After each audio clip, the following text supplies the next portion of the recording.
Look at this face. Does this look like the face of a happy camper? It is not. It's been like the worst year ever. I wasn't able to hang out with my friends. I wasn't able to go to sporting events. I wasn't able to play sports myself. I couldn't go to the movies. I couldn't play at the park where I wanted to. I had to stay in my house for like a whole month. Oh, I just can't take it anymore. I gotta lay all this down. Professor T, let's go find her. What is wrong with you? Yeah, I've got some stuff to load up on you. Listen to this. It's been like the worst year ever. I mean, I wasn't able to play sports. I wasn't able to go to sporting events. I wasn't able to go to the movies. I wasn't able to hang out with my friends. I had to stay in my house like all day long. It's been the worst. You know what? You're right, Mr. B. Yeah. I'm finally right? You are. But the thing is, it's a new year now, Mr. B. Yeah. So that is all in the past, and put it behind you and move on.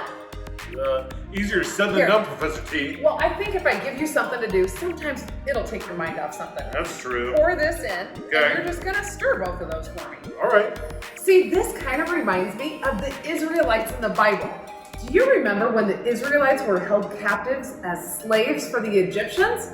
For 400 years, Mr. B. 400 years? Yes. I have one bad year. And then God brought Moses to free them.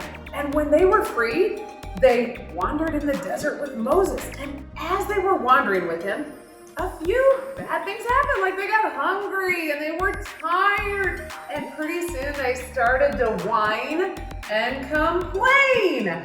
Sound familiar? Yeah, it kind of does, except for 400 years? Yeah, maybe like Yikes. 400 years.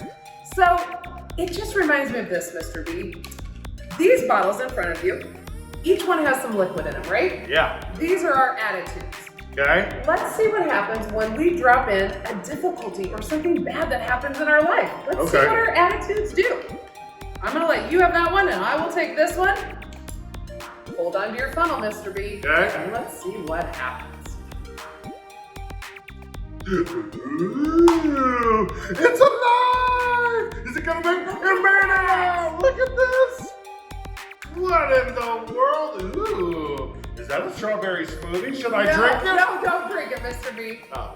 It's not, but look at the mess. Yeah, that's a huge mess, Professor T. Do you see, like when bad things happen and you start to whine and complain, it kind of gets contagious and it takes over everything around us. And then pretty soon our friends are whining and complaining and it just gets ugly. But what is this bottle for? Well, this one could be like if you take the attitude of thankfulness and you remember, you know what, God provides for me. And even though some bad stuff is happening, I still have a lot of good things to be thankful for in my life. So I take a spirit or an attitude of thankfulness. And that's contagious too.